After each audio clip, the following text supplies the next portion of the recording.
खट्टा खाने वाली चुड़ैल।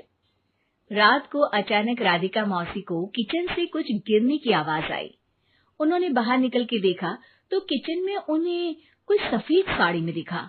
वो चीख पड़ी, हे भगवान, आलतू जलाल तू आई भला को टाल तू, आलतू जलाल तू आई भला को टाल तू। राधिका मौसी को चीखते सुनकर श्रवण बाहर आता है भागते हुए। अरे माँ, क्या हुआ?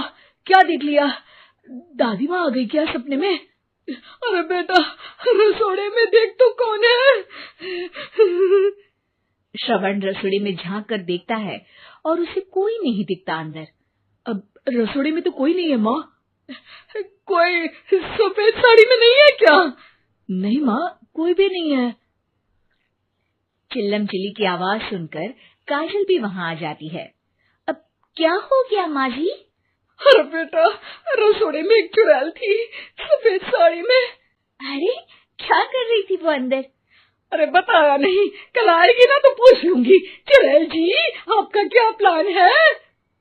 माँ जी, रात बहुत हो गई है, आपने कोई बुरा सपना देखा होगा, चलिए सो जाइए। राधिका मौसी सोने तो चली जाती है, पर उनको रात भर नींद ही नहीं आती। वो कुछ भी उलझुल बातें सोचने लगती है। कहीं चुड़ैल की वजह से तो घर में टेंशन नहीं हो रहा, कहीं उसी की वजह से तो वो दादी नहीं बन पा रही।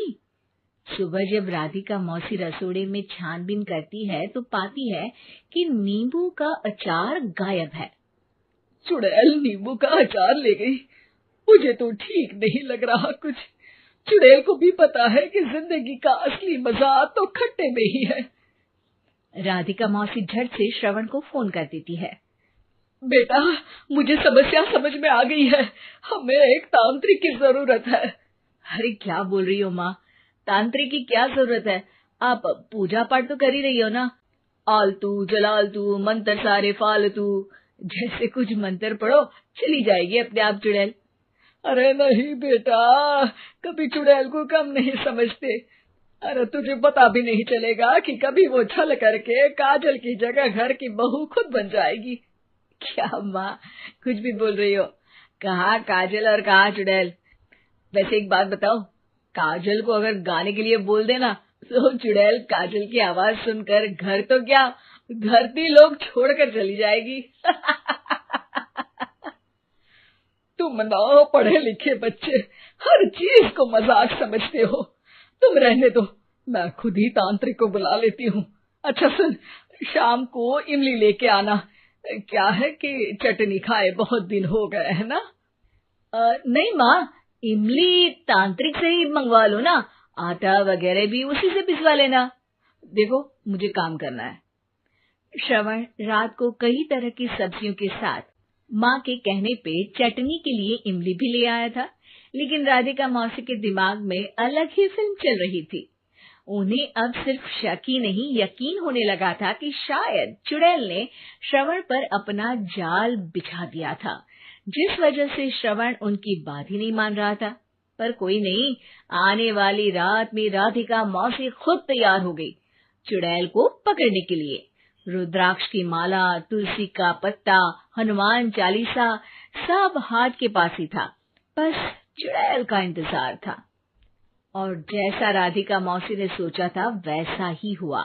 वो चुड़ैल उस रात भी आई, पर वो राधिका मौसी से तेज निकली और राधिका मौसी के उससे पकड़ने के पहले ही वो भाग खड़ी हुई।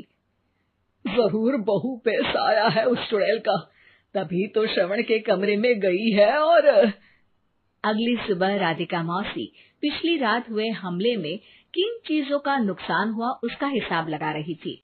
उनके खेमे से एक आम के अचार की शीशी भी गायब हो चुकी थी, और वो इमली भी जो कल श्रवण लेकर आया था। राधिका मौसी इस बारे में सोच ही रही थी कि श्रवण जल्दी से रसोड़े में आकर दवाइयों की पोटली ढूंढने लगता है। अरे बेटा, क्या हो गया? अब माँ, वो काजल की तबीयत खराब है, बहुत घबराहट हो रही है उसे। हे भगवान, मैंने पहले ही कहा था कि तांत्रिक को बुला लेते हैं, पर नहीं, अब देखो उस चुड़ैल ने काजल को अपने वश में करना शुरू भी कर दिया है।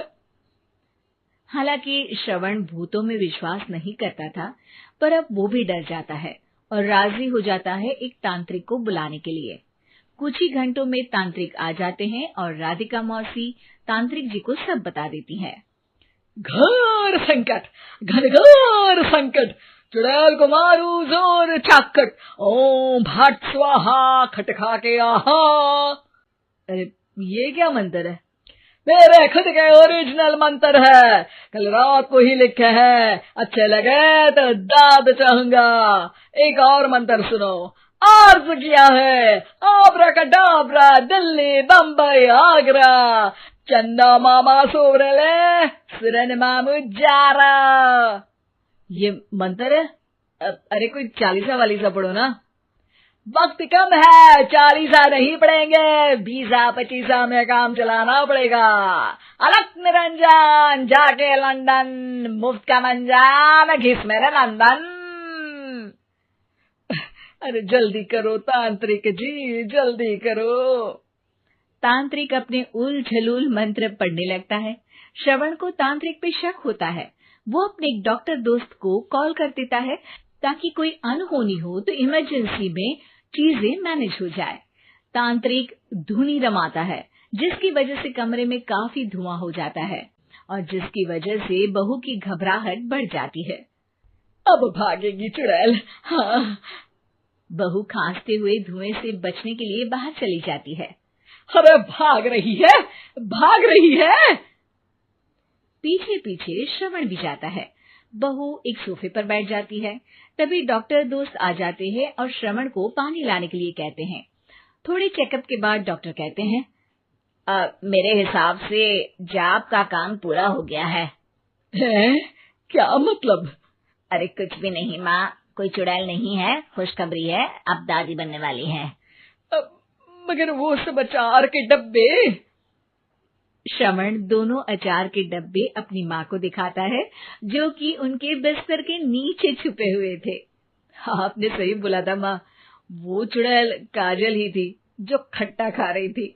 हमें कल ही पता चला, पर हमने आपको ये तांत्रिक वाला काम करने दिया ताकि आपको भरोसा हो जाए कि भूत वगैरह कुछ होता ही नहीं। अच्छा अच्छा, ये तो बड़ी खुशी की बात है, पर बेटा मुझे एक झाड़ू तो ला दे। क्यों माँ? ये तांत्रिक का भूत उतारती हूँ मैं। अब तांत्रिक राधा मौसी के डर से घर से भाग निकलता है और राधा मौसी उसके पीछे भागती है। अरे संकट ये घनघोर है, तांत्रिक मुआ चोर है।